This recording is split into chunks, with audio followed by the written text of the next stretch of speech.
കേരളത്തിൽ ഇപ്പോൾ പൂച്ച പ്രസവിക്കാൻ പറ്റിയ ഏറ്റവും നല്ല സ്ഥലം കേരളത്തിന്റെ ഖജനാവാണ്. ട്രഷറിയിൽ പൂച്ച വെറ്റി കിടക്കുകയാണ് എന്ന് പറഞ്ഞവർക്ക് മറുപടി ഞങ്ങൾ നൽകുമെന്ന് പറഞ്ഞ് ഇതാണോ ബാലഗോപാൽ മറുപടി? ആദ്യത്തെ 4-5 ദിവസക്കാലം 4500-5000 കോടി രൂപയുടെ ക്യാഷ് ഫ്ലോ നിങ്ങൾ എങ്ങനെ ഉണ്ടാക്കും? മാജിക് വല്ലതും കയ്യിലുണ്ടോ? അലാവുദ്ദീന്റെ അത്ഭുത വിളക്ക് കയ്യിലുണ്ടോ? സെക്രട്ടേറിയറ്റിന്റെ മുന്നിൽ അസാധാരണമായ ഒരു സമരമാണ് ഇന്ന് നടക്കുന്നത്. ഇന്ന് ഇത്രയും ദിവസമായിട്ടും സെക്രട്ടേറിയറ്റ് ജീവനക്കാർക്കും സംസ്ഥാന ജീവനക്കാർക്കും ശമ്പളം മുടങ്ങിയ അസാധാരണമായ സംഭവം ഉണ്ടായിരിക്കും. ഇത് അത്ഭുതമില്ലാത്തവർ കേരളത്തിലെ പ്രതിപക്ഷമാണ്. കാരണം മുൻകൂട്ടി കേരളത്തിലെ പ്രതിപക്ഷം 2020 ഇറക്കിയ ധവളപത്രത്തിലും 23 ഇറക്കിയ ധവളപത്രത്തിലും കേരളം അഭിമുഖീകരിക്കാൻ പോകുന്ന ഏറ്റവും രൂക്ഷമായ ധനപ്രതിസന്ധിയെക്കുറിച്ച് ഞങ്ങൾ മുന്നറിയിപ്പ് നൽകിയിരുന്നു. ശമ്പളവും പെൻഷനും മുടങ്ങുന്ന ഏറ്റവും ഗതികെട്ടൊരവസ്ഥയിലേക്ക് സംസ്ഥാനം കൂപ്പുകുത്തും. അതുകൊണ്ട് വരുമാനം വർദ്ധിപ്പിക്കണം, ചെലവ് ചുരുക്കണം, അഴിമതി അവസാനിപ്പിക്കണം, ധൂർത്ത് അവസാനിപ്പിക്കണം, അനാവശ്യമായ ചെലവുകൾക്ക് നിയന്ത്രണം ഏർപ്പെടുത്തണം എന്ന് ഞങ്ങൾ പറഞ്ഞപ്പോൾ ഞങ്ങളെ പരിഹസിക്കുകയാണ് സംസ്ഥാന ഭരണകൂടം ചെയ്തത് എന്ന് ഞാൻ ഇന്ന് ഓർക്കും. ഇവിടെ എന്താണ് സംഭവിച്ചത്? ഇവിടെ 1-ാം തീയതി ശമ്പളം കൊടുക്കേണ്ടത് 1,75,000 പേർക്കാണ്. 2-ാമത്തെ ദിവസം ശമ്പളം കൊടുക്കേണ്ടത് 2 ലക്ഷം പേർക്കാണ്. 3-ാമത്തെ ദിവസം ശമ്പളം കൊടുക്കേണ്ടത് 1,50,000 പേർക്കാണ്. അങ്ങനെ ആദ്യത്തെ 3 ദിവസം കൊണ്ട് 5.25 ലക്ഷം പേർക്ക് ശമ്പളം കൊടുക്കണം. ഇവിടെ നേരത്തെയുള്ള ഗവൺമെന്റ് ETSP എന്ന് പറയുന്ന എംപ്ലോയീസ് ട്രഷറി സേവിങ്സ് അക്കൗണ്ട് കൊണ്ടുവന്നിട്ട് നിങ്ങൾക്ക് എല്ലാവർക്കും അതിൽ സ്വന്തമായി അക്കൗണ്ട് ഉണ്ട്. അതിലേക്കാണ് നിങ്ങളുടെ ശമ്പളം വരുന്നത്. അതിലേക്ക് വരുന്ന ശമ്പളം നിങ്ങൾക്ക് പിൻവലിക്കാൻ പറ്റില്ല. ആ ശമ്പളം നിങ്ങൾക്ക് ഇഷ്ടമുള്ള അക്കൗണ്ടിലേക്ക് നിങ്ങൾക്ക് ട്രാൻസ്ഫർ ചെയ്യാം, ബാങ്ക് അക്കൗണ്ടിൽ. അപ്പോൾ ചിലർ 100% ട്രാൻസ്ഫർ ചെയ്യും. കുറെ ആളുകൾ കുറെ പണം ഈ ട്രഷറിയിൽ സേവ് ചെയ്യും, ട്രഷറി അക്കൗണ്ടിൽ സേവ് ചെയ്യും. ചിലർ 20% അവിടെ സേവ് ചെയ്യുന്നവർക്ക് പലിശ കിട്ടും. ഇവിടെ ഇപ്പൊ പറയുന്നത് ETSP അക്കൗണ്ടിൽ പണം വന്നു എന്നാണ്. പക്ഷെ അതിൽ നിന്ന് നിങ്ങൾക്ക് പിൻവലിക്കാൻ കഴിയില്ല.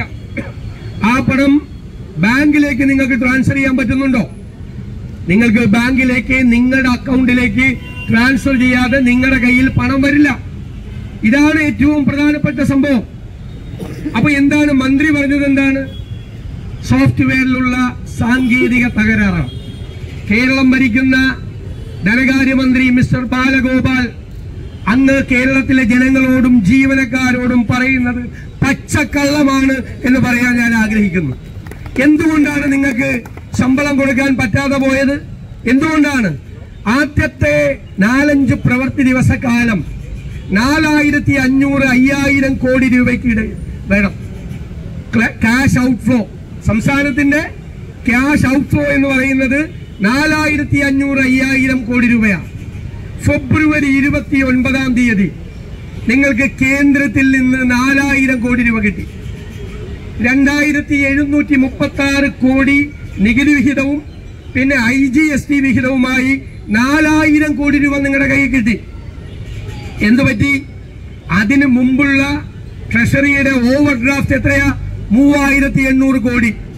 അപ്പൊ 4000 കോടി ഫെബ്രുവരി 29-ന് കയ്യിൽ കിട്ടിയപ്പോൾ 3800 കോടി രൂപ ഓവർ ഡ്രാഫ്റ്റ് ആണ്. അപ്പൊ അത് കഴിച്ചാൽ പിന്നെ എത്രയുണ്ട്? 1-ാം തീയതി രാവിലെ 200 കോടി രൂപ. 200 കോടി രൂപ കയ്യിൽ വെച്ചിട്ട് ആദ്യത്തെ 4-5 ദിവസക്കാലം 4500-5000 കോടി രൂപയുടെ ക്യാഷ് ഫ്ലോ നിങ്ങൾ എങ്ങനെ ഉണ്ടാക്കും? മാജിക് വല്ലതും കയ്യിലുണ്ടോ? അലാവുദ്ദീന്റെ അത്ഭുത വിളക്ക് കയ്യിലുണ്ടോ? അലാവുദ്ദീന്റെ ഒരു അത്ഭുത വിളക്ക് കയ്യിലുണ്ട്. അത് വെച്ചാണ് സോഫ്റ്റ്വെയർ ഉഡായിപ്പ്, സോഫ്റ്റ്വെയർ തട്ടിപ്പ് ഇവിടെ നടത്തിയത്. സോഫ്റ്റ്വെയർ തട്ടിപ്പാണ്. കയ്യിൽ പൈസ ഇല്ലാത്തത് കൊണ്ട് നടത്തിയ സോഫ്റ്റ്വെയർ തട്ടിപ്പാണ്. ഒരു സാങ്കേതിക പ്രശ്നവുമില്ല, ഒരു സാങ്കേതിക പ്രശ്നവുമില്ല. സാങ്കേതിക പ്രശ്നം മാറിയെങ്കിൽ എങ്ങനെ കുറച്ച് പൈസ വന്ന് ഇതിപ്പോ ഇന്നും നാളെയും തീരാൻ പോകുന്നില്ല. 5-ാം തീയതി ആയാലും 6-ാം തീയതി ആയാലും തീരാൻ പോകുന്നില്ല. ഇത് ഈ മാസം 15-ാം തീയതി വരെ ഈ പ്രശ്നം നീണ്ടുപോകും. ഇനി എന്താ വഴിയുള്ളത്? ഇനിയുള്ള വഴി എന്ന് പറയുന്നത് ഓവർ ഡ്രാഫ്റ്റ് എടുക്കാം. ഓവർ ഡ്രാഫ്റ്റ് ഒരു 3600 കോടി രൂപ വരെ ഓവർ ഡ്രാഫ്റ്റ് എടുക്കാം ഇപ്പോ.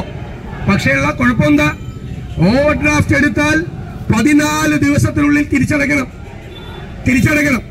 മാത്രമല്ല ഇത് മാർച്ച് അവസാനം, ഞാൻ നിങ്ങളോട് പറയേണ്ട ആവശ്യമില്ലല്ലോ. മാർച്ച് അവസാനം എന്ന് പറയുന്നത് ഒരു ഗവൺമെന്റിന്റെ ഏറ്റവും വലിയ ലയബിലിറ്റി ഉണ്ടാകുന്ന സമയമാണ് മാർച്ച്. കോടിക്കണക്കിന് രൂപ വേണം കയ്യിൽ, ഒരു നയാ പൈസ കയ്യിലില്ല. എന്നോട് പരിഭവിച്ചു. ബജറ്റിൽ എനിക്കൊരു മറുപടി ഉണ്ട്. ട്രഷറിയിൽ പൂച്ച വെറ്റി കിടക്കുകയാണ് എന്ന് പറഞ്ഞവർക്ക് മറുപടി ഞങ്ങൾ നൽകുമെന്ന് പറഞ്ഞ്, ഇതാണോ ബാലഗോപാൽ മറുപടി? ഞാൻ പറയാൻ കാര്യം, എന്റെ വീട്ടിൽ ഇഷ്ടം പോലെ പൂച്ചയുണ്ട്. അത് പ്രസവിക്കാനുള്ള ദിവസം, അവസാനത്തെ 2 ദിവസം അതിന്റെ ഒരു പോക്ക് ശ്രദ്ധിക്കണ്ട. അതിങ്ങനെ ഓടി നടക്കും. എന്നിട്ട് ആളൊഴിഞ്ഞ, ആരുമില്ലാത്ത, ഒന്നുമില്ലാത്ത ഒരു സ്ഥലത്ത് പോയിട്ട് പ്രസവിക്കും. കേരളത്തിൽ ഇപ്പോൾ പൂച്ച പ്രസവിക്കാൻ പറ്റിയ ഏറ്റവും നല്ല സ്ഥലം കേരളത്തിന്റെ ഖജനാവാണ്. വെറുതെ അല്ല. അപ്പൊ നിങ്ങൾക്ക് മനസ്സിലായ 1-ാം തീയതി തൊട്ട് 5-ാം തീയതി വരെ 5000 കോടി രൂപ വേണം. കയ്യിലുള്ളത് എത്രയാ? 200 കോടി. ഇതാണ് തട്ടിപ്പ്. അപ്പൊ നിങ്ങൾ എന്തിനാ ആളുകളെ കബളിപ്പിക്കുന്നത്, ജനങ്ങളെ കബളിപ്പിക്കുന്നത്? ഞാൻ പണ്ട് നിങ്ങളുടെ സമരത്തില് അസോസിയേഷന്റെ പരിപാടിയിൽ പറഞ്ഞിട്ടുണ്ട്, ശമ്പളം മുടങ്ങും, പെൻഷൻ മുടങ്ങും. അപ്പൊ നിങ്ങൾ 7 മാസത്തെ DA കുടിശ്ശിക വേറെ, ലീവ് സറണ്ടർ കിട്ടും. എപ്പോഴാണെന്നറിയോ? 4 കൊല്ലം കഴിഞ്ഞ് അടുത്ത ഗവൺമെന്റ് വരുമ്പോ. അപ്പോ ഇപ്പൊ തന്നെ പെൻഷൻകാർക്ക് DR കൊടുക്കുന്നില്ല, ഇവർക്ക് DA കൊടുക്കുന്നില്ല, ലീവ് സറണ്ടർ കൊടുക്കുന്നില്ല. ആ ശമ്പള പരിഷ്കരണ കുടിശ്ശിക നിങ്ങൾക്കും കിട്ടാനുണ്ട്, പെൻഷൻകാർക്കും കിട്ടാനുണ്ട്.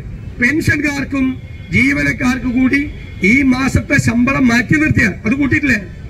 അല്ലാതെ 40,000 കോടി രൂപയുടെ ബാധ്യത ഗവൺമെന്റിനുണ്ട്. അതിന്റെ കൂടെയാണ് ഇപ്പൊ ഇത് വരുന്നത്.